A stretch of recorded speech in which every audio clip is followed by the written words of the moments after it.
Thank you very much, Andrzej Przylebski and Jürgen Gedinat, for these speeches.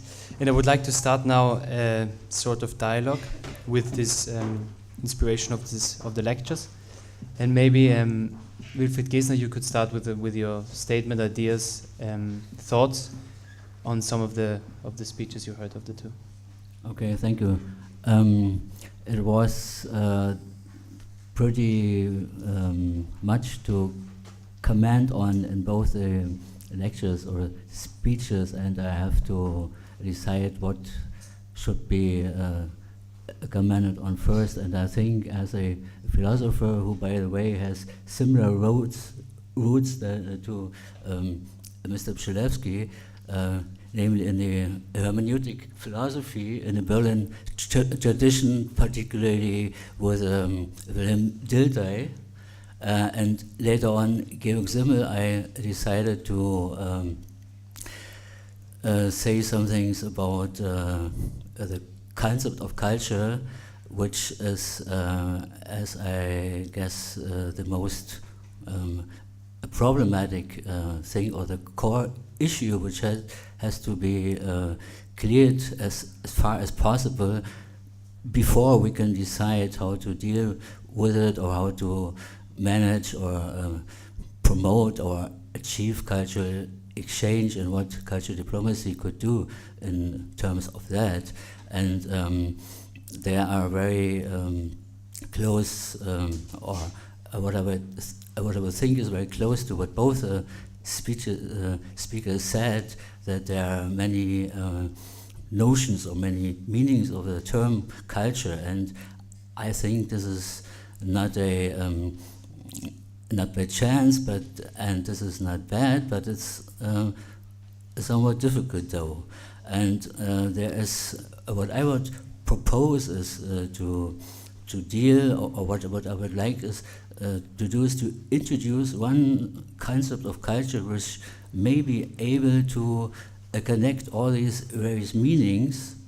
And this is, as I mentioned before, a concept or a nomen which was developed in the tradition of hermeneutic philosophy, in the, what we might call a Berlin School of Cultural Philosophy, which was established by Wilhelm Dilthey and later on by Georg Simmel and Ernst Cassirer. And to put it short, because it's a really large theory and very complex one, and which includes not less than all spheres of life and of history.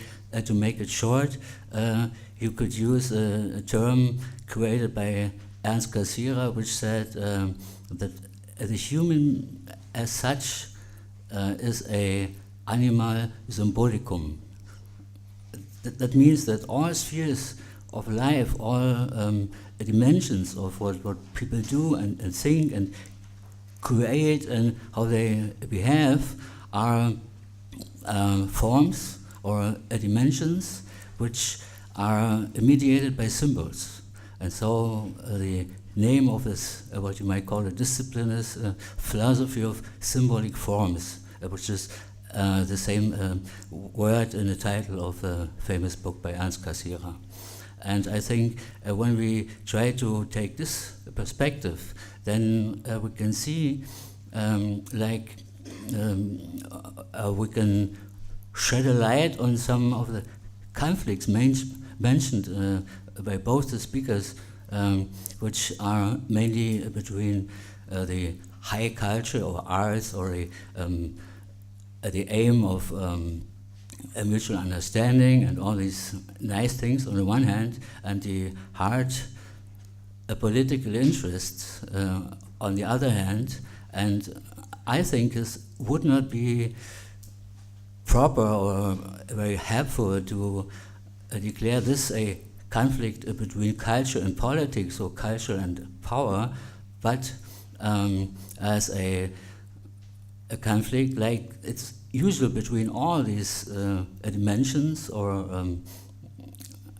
regions of human activity, a competition between various symbolic forms. This is what Garcia called it, and that means that there is no such thing like pure politics or pure arts or culture, but this is all, you can describe each and every entity by using one of the dimensions. That means like take a simple chair. This is not just a thing in a subject to geometry, but it's also a subject of material, of physics, of aesthetics and stuff, and it can also be a symbol in a political representation if you make it a throne.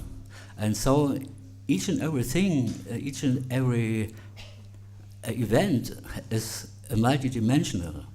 And so we could not, or I would say we should not expect too much from the idea of cultural understanding, and we should not think that this is endangered by a political interest, because this is just a limitation, but a limitation is always a precondition, a sine qua non to the existence of things. And so I don't know if I could make it so very plausible in this free speech in this short time, but I think we should try to deal with the multidimensional view of spheres of human beings and human activities, and use the word culture in a rather analytical sense, and not so much in the pure emphatical sense, because then it can be in danger to leave out of view so many different forms or shapes of culture, but which also deserve this word, like all microculture, everyday cultures, even the culture of politics, political styles, or even the culture of diplomacy, or as Georg Simmel once said it, the philosophical culture. These are all forms and appearances of culture, but which have the same logical rank, and they are equally irrelevant, but in the way we talk about things, we highlight more or less one or the other aspect, but no single thing is just, let's say, an economic fact, or just an aesthetical, or just a political, or just a culture in a way of high culture, but it's all together. And what we have to try to achieve is to manage these multitude and to get things arranged, and then we could say maybe there is a special form to do the reflection, like about the multitude and the diversities and the conflicts of all these spheres. And this I try to I tend to believe it might be a philosophy, and particularly the culture philosophy. So that's my opinion on, and it's rather particularly because there are no such things like absolute knowledge, but I think this might be a form or way to look at things to make them practically handleable. And yeah, maybe we can discuss about that too later. Okay, thank you. Thank you.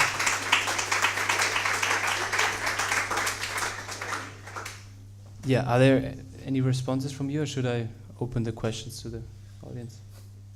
Maybe I will. Yeah.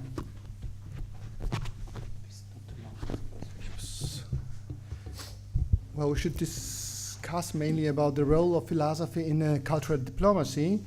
And I would say, in my diplomatic career, I haven't almost seen the participation of philosophers in the cultural diplomacy.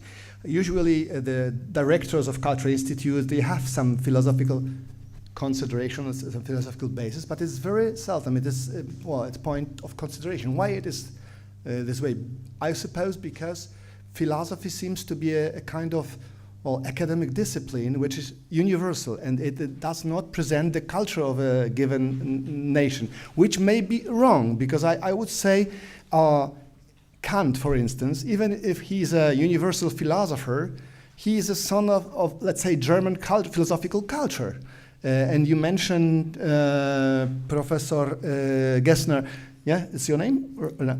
Yeah. My name is Geßner, but Geßner. I'm a privat docent. Yeah, docent. Okay, Mr. Geßner, you mentioned the founder of hermeneutical approach, philosophy, I mean, Wilhelm Dilthey. I haven't mentioned him, but of course I should do it, and we can go even farther to the Schleiermacher. So hermeneutic is originally a Berliner invention, I would say, and Georg Simmel or Cassirer belong to the huge wave of cultural philosophy, which is not necessarily hermeneutical, but there are some similarities of these approaches. Well, in my career, I was probably the only one, as I came to Cologne, to the Polish embassy in 1996, and I was bored with my normal work, I say, opening exhibitions and things like that, or some scientific conference. I decided to start philosophical conferences, and there were at least five, where I invited philosophers from Poland, from Germany, from France, and we discussed certain issues, and then books appeared after this. But there was an exemption. I haven't seen such things made by embassies now. So, but maybe we should introduce it. So that would be my remark to main topics. No, maybe. Yeah, I was thinking. My thought was maybe one of the aims because that no philosopher is in the diplomatic realm might be what Jürgen Peter Gedinat announced at his speech, that maybe diplomacy lives more in the realm of negotiation than it does in the realm of true philosophical discourse and reasoning. So maybe, do you think that's right? Or? Yeah. Yes, I entirely agree with you. What I tried to point out is just the relationship which may exist between the time of fruitful leisure and not only idle time when doing nothing and so on, being on the beach looking into the sun and so on. That is not philosophical leisure, but the philosophical leisure is defined in the perspective of leaving negotiation, leaving constraints of business and so on, and to be able to rethink phenomena and problems in a perspective that is sounding them, that goes really to the fundament. That's to say, in a normal, all-day, everyday negotiation, we do not have the possibility to take this perspective. So we should try to, or we even should be really able to join these two spheres of thinking. Both are really have their own legitimacy, that is clear.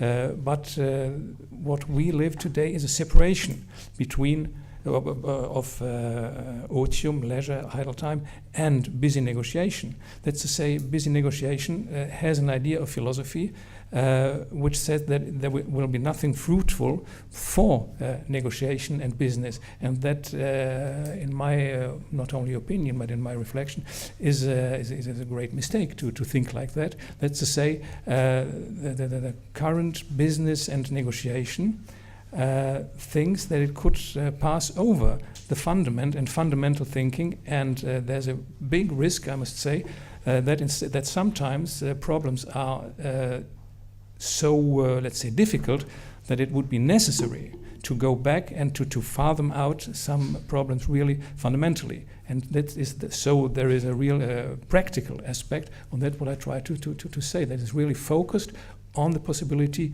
to deal with problems which are sometimes really decisive, but this possibility to cope with these difficulties is passed over. Yeah, yeah, yeah, and maybe even with this special approach of philosophy, philosophical reasoning, or people who are in the realm of, who are thinking in the realm of a profound approach to something, a special approach, might even be the better negotiators in the sense, better in the sense of profounder and Absolutely. more sustaining, because the approach is a different one. Absolutely, yes. So, are there any questions from the audience? Yeah. Yeah, thank you for the for both presentations. The microphone is not working. No, still not working. But I hope everyone can understand me. I just have to speak up a little bit. So thanks for both of the presentations. In a way, especially thank you for the first presentation, because I think you really brought in some important perspective and some real conflict. Just to let me spell out the conflict. Maybe not everyone is aware of this. So I'm happy that you brought your wife, because your wife and you're both part of some form of constitutional crisis in Poland. So which is quite obvious. So just the background is your wife is the head of the chairperson of the Constitutional Court. You know, so this is no criticism, just as a matter of fact. So the Venice Commission of the European Union said that the election of this chairperson was itself unconstitutional, because she has not been elected by the majority of the judges. So there's a real constitutional crisis going on in Poland. Part of the judges have this one position. But does it belong to the Julia? I know that you don't agree with this, but Julia. it's important that we just have this kind of background here in the discussion, Julia, because it also relates what you've said and indeed what I want to say. What I want to say is not this form of criticism. I think first of all it's important that you and your wife are here, because your position is the one I don't really know. So I would really like to know your position, the position of your wife. I think this is something which is extremely important to get this note. Really, because I don't know this. For this reason, I'm really interested and really happy that you are both here, that you can tell me something. Say who you are, please. Something about it. So my name is Dr. Badenius. I'm a philosopher from Germany. And now just to stop talking, because I think many other people are going to address this. The real point is that you tried to combine your approach with a kind of hermeneutical approach, with a kind of hermeneutical approach which itself seems to be more, let's say, on a which stresses the national tradition, which is in different kind of philosophical parts. And I think this is now a real conflict. Also, you have with Professor, I think probably you will have with Professor Gedinat, because I'm not quite sure whether you would really agree or whether you are in a way at a complete disagreement. What you think? On the one hand, you seem to share pretty much of your background, but you're going in two totally different directions. And I think this kind of conflict is something which needs to spell out, and where we really have to talk about this. And once again, I'm not criticizing this, so I'm not taking position. I really want to learn something now, because there's something which I can learn, which I usually cannot as much learn when I talk to my fellow legal philosophers and other people in Germany. So maybe also sorry to your wife, or just to say this. It's not a criticism. I really want to learn this. I really want to Thanks for your question, but I don't think we want any legal discussion here. We are not prepared. I could shortly explain, but I don't. No, I don't. But it's not of interest. But I will say what is the let's say background of my exposition. It's not political. It is philosophical, because the topic of a conference is cultural diplomacy, not political diplomacy. So I tried to show that there may be lots of theories, cultural theories or cultural philosophers. Let's have this philosophy of symbolical forms and so on that are different to a certain degree, they may be similar, but to me, as a let's say, not only a student, a kind of advocate of Hans-Georg Gadamer, who has read very precisely, detailed his Truth and Method, I know that in this Truth of Method is a very profound criticism of Gadamer, of Cassirer, philosophy of symbolic form, and I think this criticism is okay, is acceptable, and my positions are hermeneutical position. Let's say what human being, a kind of anthropology lies beyond this, and I tried to conclude from this philosophical perspective how the cultural diplomacy of a certain country. I stress that this cultural diplomacy is usually made by countries. Yeah, so it's connected with countries, but it's not, let's say, diplomacy of politics, but diplomacy of culture. So how it should be done? What kind of culture should be shown? And my thesis, maybe it was not seen so clearly, was that should be a kind of compromise between presentation of this narrower notion of culture, I mean arts, mostly probably plastic arts, music, and so on, with culture in a broader sense, because only this broader sense enables us to understand some things that happen in another country. Let's put it in another. We through let's say Turkish novels, maybe Turkish films, we could understand now what happens in the Turkey.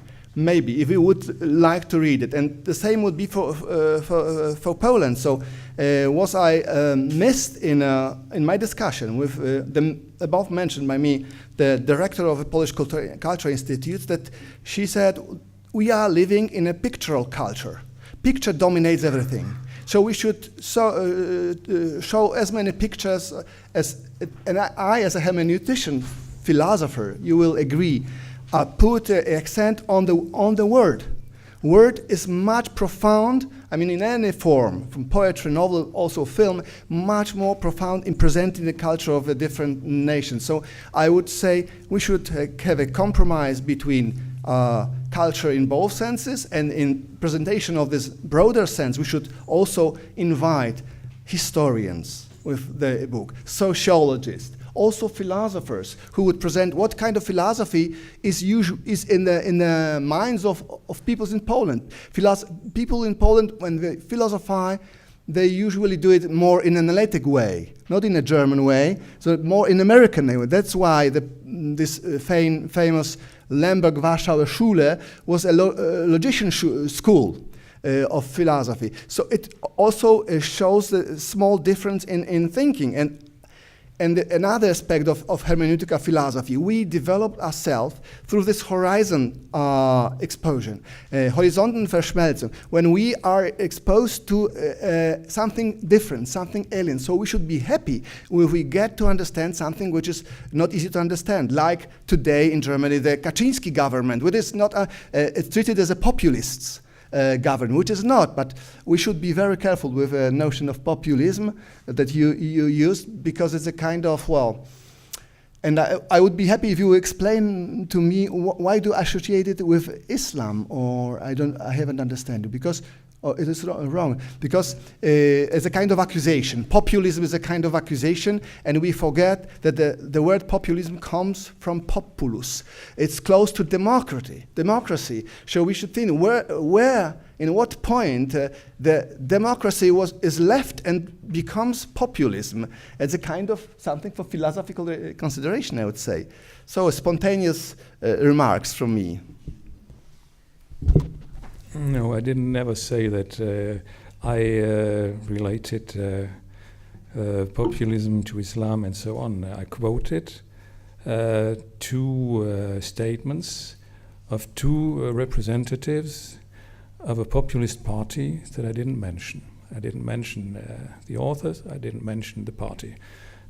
So that's one point. But and then I tried to point out, referring to Hannah Arendt, what she said, but because she is a great philosopher, and she out of her withdrawal from busy negotiation, shows structures and elements which are very helpful to understand what populism is and how it functions.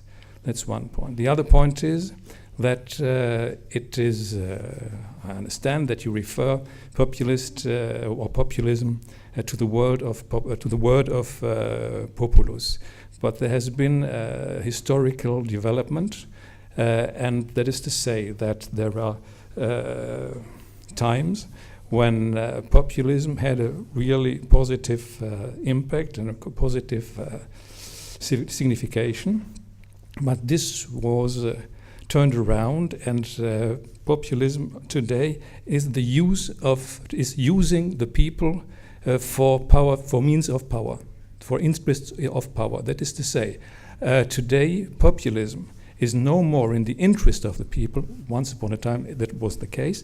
Today the people is an instrument for power politics.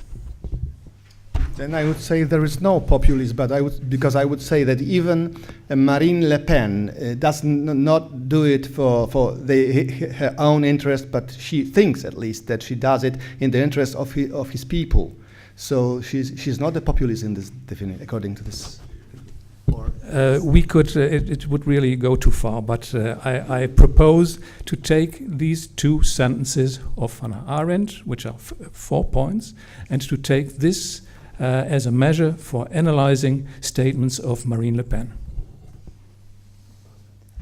Thank you. Any more questions?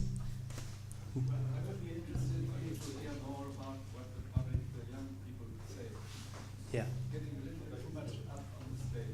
Okay. Any young people who want to ask a question? Let me say something. I think I'm still young. Now, Ambassador, Your Excellency, I am Ambassador Janki from Mauritius, the beautiful island of Mauritius, and I'm a professor in economics. I used to be a professor of economics at the University of Mauritius, now Ambassador. Now, my question is I don't claim that I know a lot of philosophy, but for me, philosophy is basically a way of life, a way of living, a way of relationship.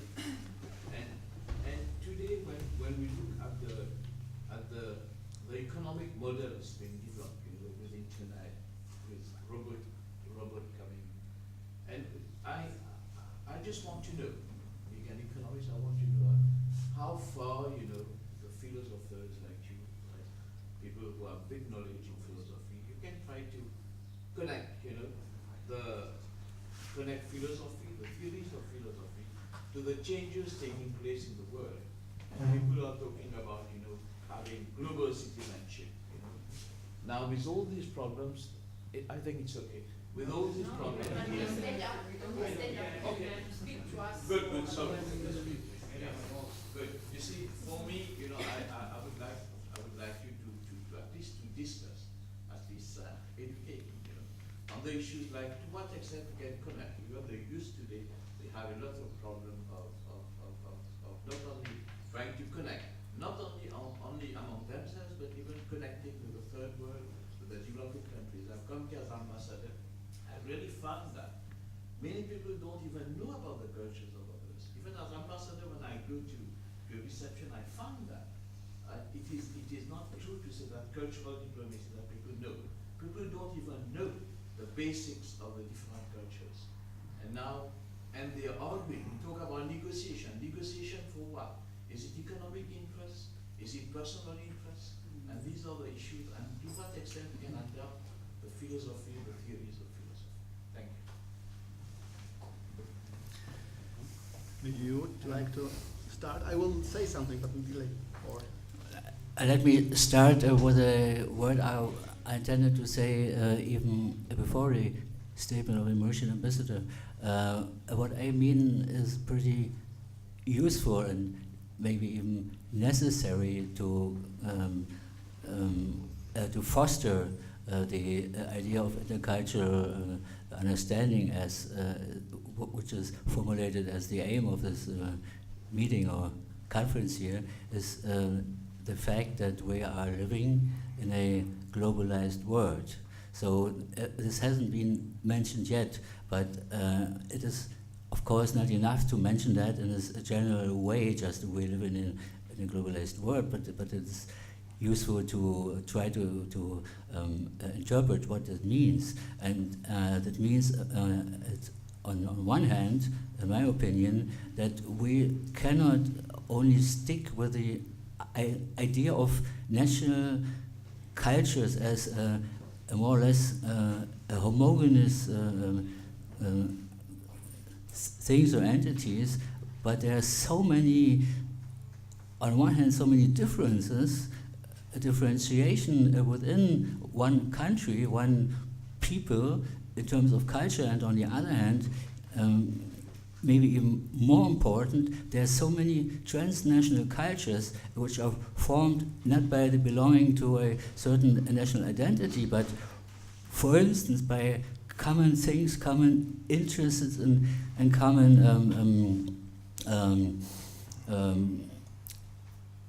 Sozialisierung. I don't know what the English word is, so technical. Socializations, yeah. But it means there's a community buildings in so many ways which completely ignore countries, borders of countries. Let's say in football, in arts, even in gaming. There are worldwide gaming, huge gaming events. There are so many symbolic forms of microcultures which permanently transcend and completely ignore boundaries like of countries or even of ideologies. There are people who might completely disagree or might be even very hostile in terms of ideology, but they are on one side, or they share this one interest. And there are so many forms and shapes of this a mutual understanding. So this, on one hand, could really encourage us to believe in the idea of shared interest and Verschmelzung, even in this empathic way. And we could also say that philosophy itself, by its own aim, by its ratio ensendi, is one of these shared languages or shared forms of expression and discussion without or with a methodical abstraction of all the contradictual interests which the same persons might have in other respects of their existence. So this is maybe even the ground of the existence of an institute like the Institute of Cultural Diplomacy, where there's a methodical space where people can share common interests and common try to train and use a common language with abstraction from all other things they might be departed by. And but this is not the only way. There are so many things in culture, and I think if cultural diplomacy can really integrate or take into account this variety of cultural activities, even besides the high culture, arts and film, but also take into account this, let's say, everyday cultural aspects. This could be even more wirksam, even more effective, maybe. Okay. Yeah, maybe I should add some. Can we have time for some? Bit, yeah. Yeah, because I would like to answer to the question posed by my colleague, Ambassador Mauritius. I understood it in a way that your question was about how philosophy can contribute to the solving of contemporary problems. And I will do it in the context of two books, of Huntington's Clash of Civilizations and of Ulbeck, Unterwerfung. You know probably both books.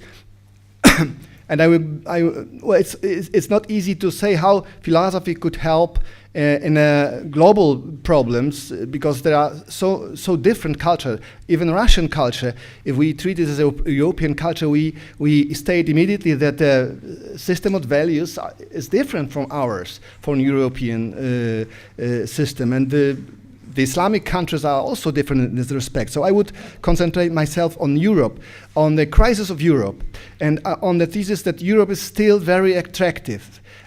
We can see it through the waves of migrants that come to Europe. But we are in the crisis, and what is the reason of this crisis? I have a theory about it, and this theory bases on the, let's say, Hegelian concept of modern society, which I easily can combine with Gadamer. So it's my position is a kind of combination between Gadamer and Hegel. And Gadamer was admirer of Hegel. He grounded Hegel society, the second one, because it was at his time the Hegel society, which was very socialistic, communistic, connected with Marxism, and he was not satisfied with it and grounded another one to present the true Hegel.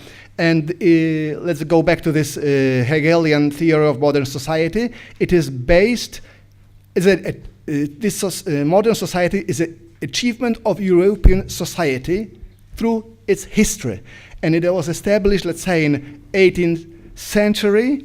And there are two pillars of this modern society. First is freedom, political freedom of individuum, of a human individual, in looking for its happiness, taking agreements and things like that. That was a new thing. And the second one was what he called Sittlichkeit. I don't know any good translation, but Sittlichkeit, ethicity, I don't know how, was composed of three elements: family, European family, then civic society, the capitalistic system of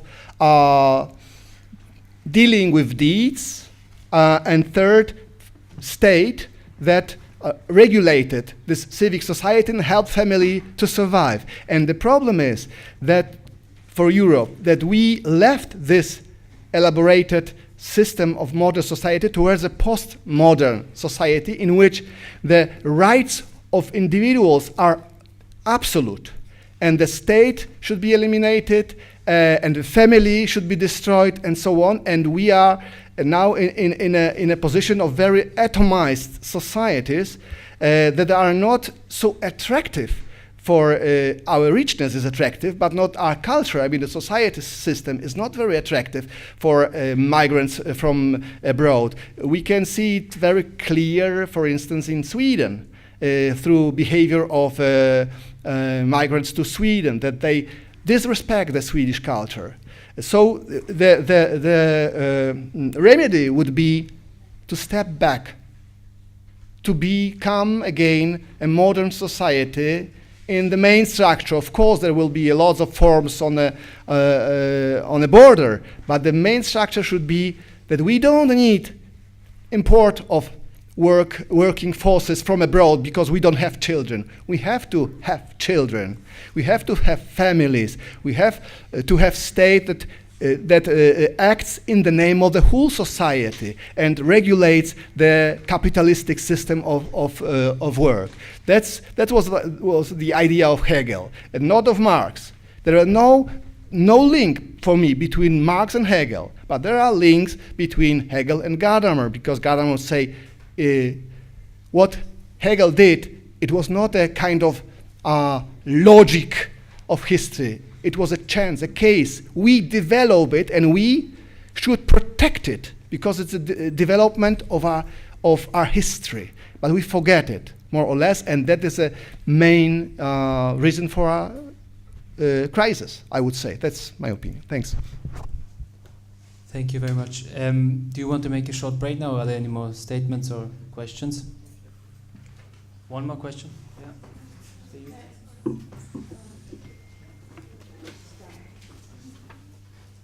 Thank you very much for your presentations. Unfortunately, I came a little bit late, but anyway, my name is Ziara Molla. I'm from Syria, and I'm a PhD student here at the ICT and the University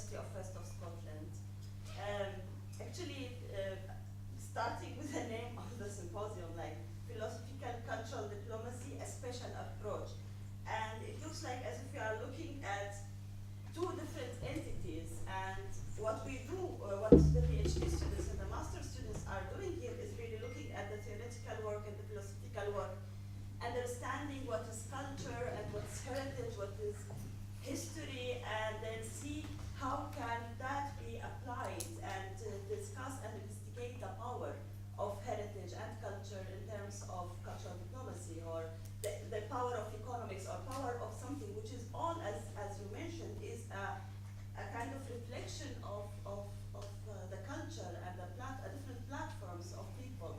And that's why for me it's the main idea is really accepting the difference, because we're living in a very if we look at what we do is really not even interdisciplinary, it's transdisciplinary work that we are doing, and that's inside it we have this acceptance of the other.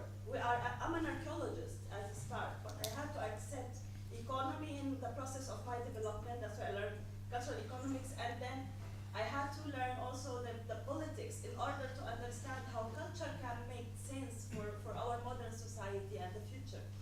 The same thing can be applied also for the difference in cultures.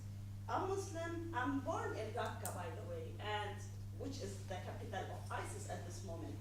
But I don't represent necessarily the image of a Muslim that is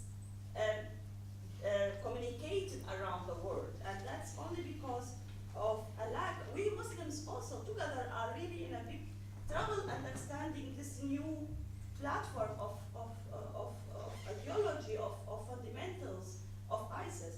So, and I'm from the same city and I don't understand it, so I can't blame the West and the rest of the world not understanding it and maybe blaming the philosophy or the culture or the representation of Islam itself.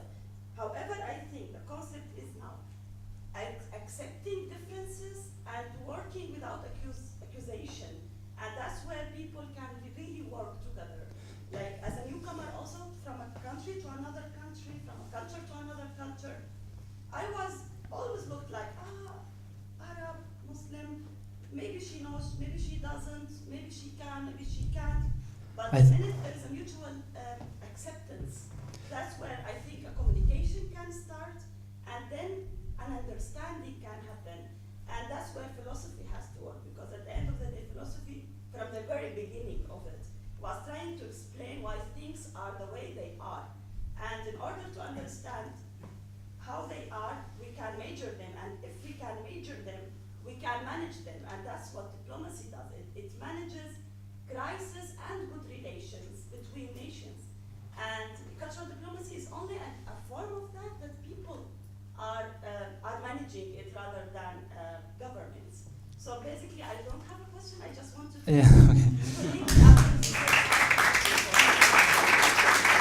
Okay. Should we make a short break? Yes. Yeah.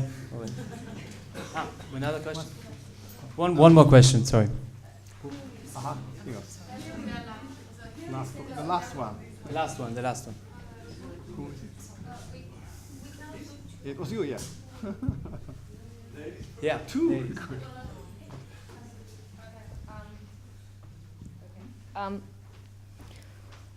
Thank you so much for your presentation here. My name is Pili. I'm from Spain. I'm studying here. And related to the discussion or the reflection about how important is philosophy for the promoting of cultural diplomacy, I would like to ask you how philosophy for you act in situations like a negotiation. Like, I know and I wonder myself sometimes, like, of course philosophy hasn't an absolute truth of everything, that it's more about think and question every time and try to find the best answer or solution for everything. So I would like to ask two questions. First one is if you have already some ideas of how to promote this point that we are discussing, and if there is already some meetings or places where, for example, the young people could expose their thoughts and ideas, because I think that nowadays, when we talk about Europe and what is the identity and the image of Europe, always we think in a union, a unique thing. But always we have to be aware that all of us, we are individuals and we have our own reality. I mean, we live in a reality, but all of us, we have our own reality that we have to share. In fact, Hegel was saying that, like, as a family, a state is the station of that. So how is your idea of how we could promote this to the young people and the next generations, like how we can do it, and if promote philosophy, you mean, no? yeah, Okay, yeah, so sorry. that, my last question maybe to Peter Gedinat, who Maybe didn't, you will start now. if there is something working right now, because it with was also that. the Yeah, all right. I have no answer to your second question. But as for the first one, I can say it's not only the task of philosophy to present itself in a way that would be fitting in society as it is. It is also a question of society to have another idea of what is philosophy supposed to be. That is what I try to say also. That is to say, we first have to change what we take for granted, what philosophy may be or is. That's to say, our point of departure is already quite difficult, if you want. I can tell you that philosophy maybe is waiting to be addressed, but philosophy by itself cannot do anything to enter in society. But there are movements in philosophy and so on, and I think this is a real great opportunity for us to present a little bit philosophy. And for me, it's a pleasure to hear your question. But what I can say is there would be really the necessity in politics to change mind. And what I said in my text also, that is that we have to try to get out of the withdrawal, out of the philosophical withdrawal from business, but to get back into business. And this is possible, but society doesn't expect that. Society is still thinking that philosophy would be something different, something apart, theoretical, and so on. That is true in one point, in one aspect. That is true. There is something theoretical and so on. But this theory is supposed to have something to say in concrete negotiation and so on, and to have an impact on it. That's to say, negotiations where is no impact, no philosophical impact, always are quite risky, if you want, because the real fundament is lacking. Thank you very much. We make a short break now, and then afterwards we try to include and make more accessible philosophy in the real life situations, hopefully.